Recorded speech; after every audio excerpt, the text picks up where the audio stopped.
They did that one out. Week so far? Everybody was sick. Well, so far, yeah. Are you all following the baseball playoffs at the moment? I'm not rooting for the Cubs. No. Or the Astros? That's kind of, I was born in Houston, so. yeah, I kind of Astros are got a these little bit. sports. I was a college football fan, and then Louisville started losing, and they got other things going on, so I kind of backed out of all sports for right now. Well, Louisville's got a little bit of scandal Turmoil. going on. Sure. But he didn't know anything about it. Yes, I do. I Come can't on. believe you can lie like that. I'm just like, what? It's Italian Mafia. Okay, this time I'd like to introduce our first speaker, Roland Willett. Roland Willett. Thank you, sir.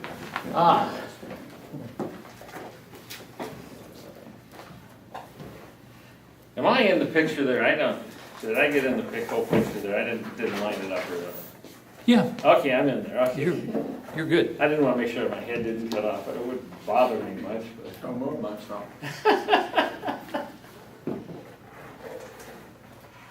I always start my radio shows off with Roland Willett's Old Men's Stories. Then go on and on and on and on and on and on. But one of the things I saw last Saturday night was someone that used umbrella speaking, but it was actually umbrella singing.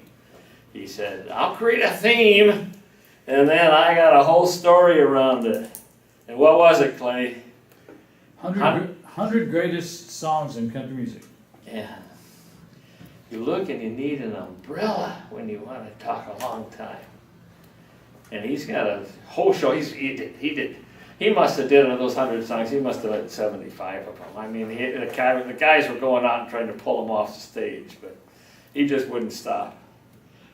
But I said, what can I use for an umbrella? Because every speaker can pick some kind of umbrella. And I said, well, what do I have in my history? And in the back of my car, sitting there since I think the second time I gave a speech, was my Snake on a Stake. And it's a brand new name. I just renamed it because before I called it Fred because I didn't want it to get conceited.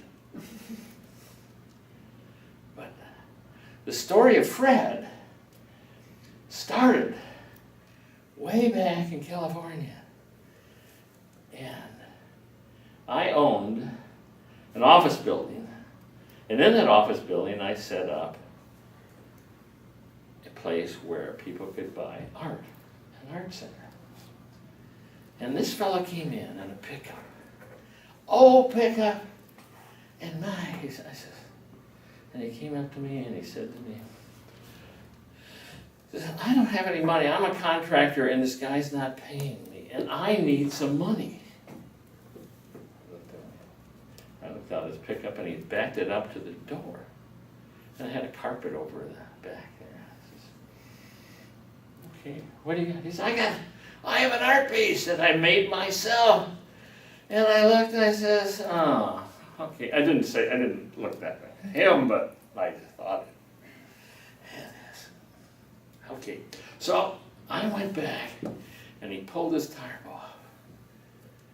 And there was a beautiful white, almost like it's like marble,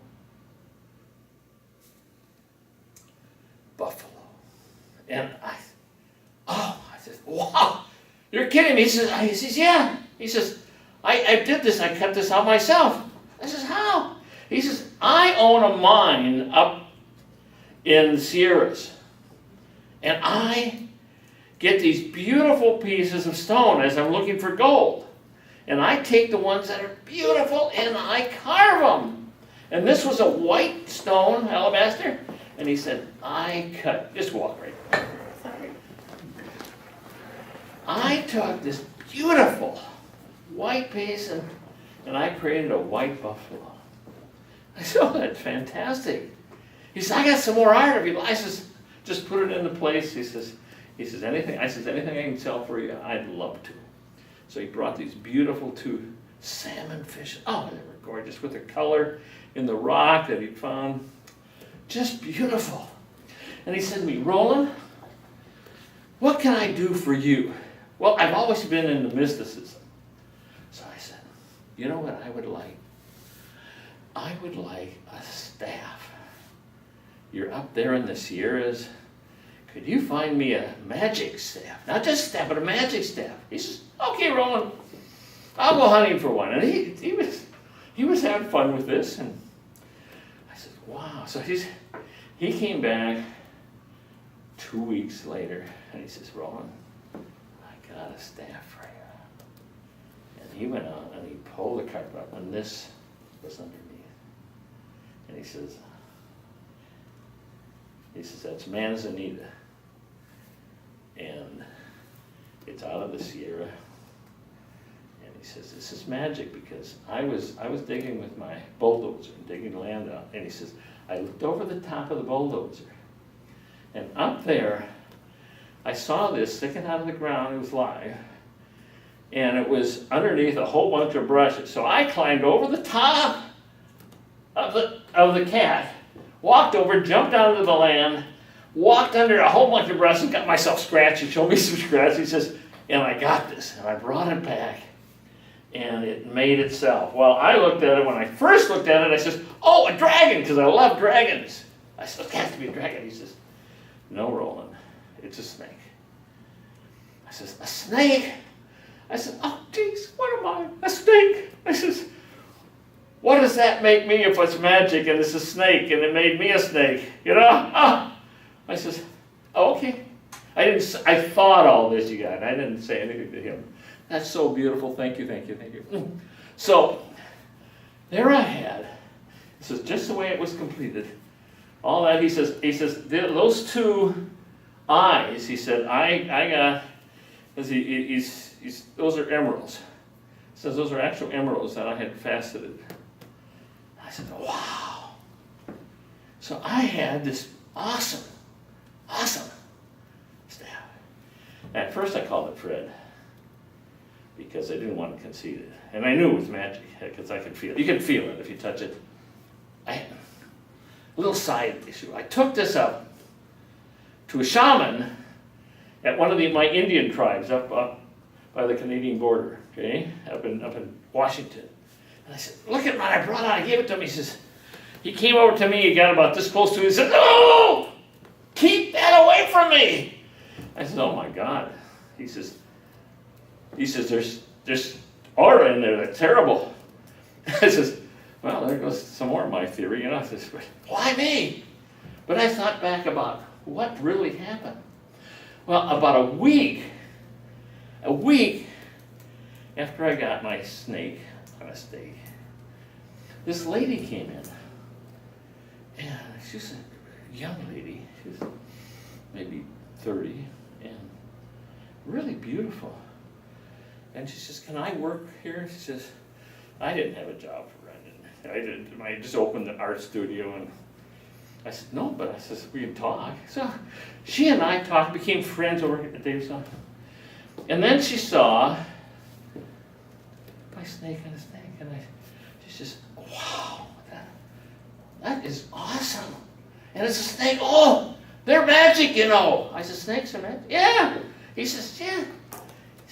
She said, let me do something for you. And next day, she brought in these series of VHS tapes, 6 or 7 of them. And I'm trying to remember the fellow's name, but I can tell you he did it. He did an interview at the Lucas Ranch, George Lucas, the one that did Star Wars, and he created these 5 tapes. And it was on magic in our world, and religion and magic. And she says, the 4th one here has to do with snakes. Well, that night, I marathoned. I started about 3 in the afternoon and watched until about 6 in the morning. I watched every one of them. He was so fascinating. He even interviewed George, and he was talking about the religion of the world, and one of the whole VHS was about snakes. He says, they got a bad rap. He says, snakes got a bad, in all religions, snakes are good luck. He says, because they keep shedding their skin. They keep shedding and become new every time. They shed and become new. And I said, wow, I never thought of that. Yeah, that's cool. Shedding and become new. And this lady was also terminally ill. She was going to die in about 6 months. And she just met me there and did that. It was just wonderful. And I said, wow, that is great. Why me with a snake? But that's nice. It's nice to hear. This just like this lady magically go, whoa, you can't believe it. Then another super magic thing happened. And you got to get, I have words for this. I call it mystic magic. Because there isn't a word invented that fit what happens. Because you can't, as soon as you try to explain it, it sort of disappears. But you know things happen. It's like, but as soon as you try to tell someone, they go, you get the eyeball, the eyeball up to the right usually. That means you gotta be kidding me. But these magic things happen to all of us. We all know it, and we know we can't tell anyone. Well, I had my snake on a stake, and that was all of a sudden a magic one, but I didn't know how to relate it to me. Well, my friend now that did the White Buffalo said, come on up, Roland, for a weekend up in Paradise. Oh, I said, yeah, I'd love to come to Paradise. He says, and you gotta get, this is Paradise, California. It's a city. It's Paradise, California. So I was going to Paradise. And so I came up with snake on a stake, and I went up there to Paradise. And that day we went out, we went hunting for gold, and we went hunting for rocks, and I got to drive the bulldozer. Oh boy, me and bulldozers, Tonka toy for Roland, and I loved it. I just had a ball. Well, that night it was just absolutely fun. What happened? We went into town. He says, what kind of restaurant? I says, yeah, Terry and I like Chinese, but I don't have any. He says, we have the best Chinese place in the world. Sitting up at Paradise, California. I said, oh, wow. I said, well, so we went for Chinese food. And I sat down at the table, and we were talking, and they had this big plate, or a table mat for each person. And on the table mat were little pictures. And I looked at the pictures. And can anyone guess? Snakes. I was born in the year of the snake. Whoa! Whoa! Whoa! And all that time together, and it all made sense. And I have a magical snake on a stake. And I thought, oh, it's not biblical, they don't use it much. But I found out one of my great heroes uses it. And he went like this. Remember when he went like that?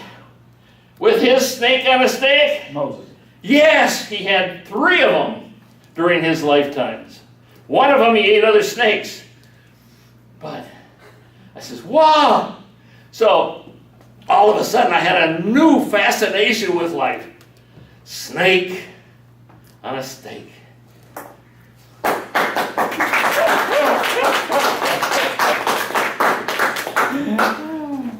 could have been an entertaining speech too. Yes, it was entertaining.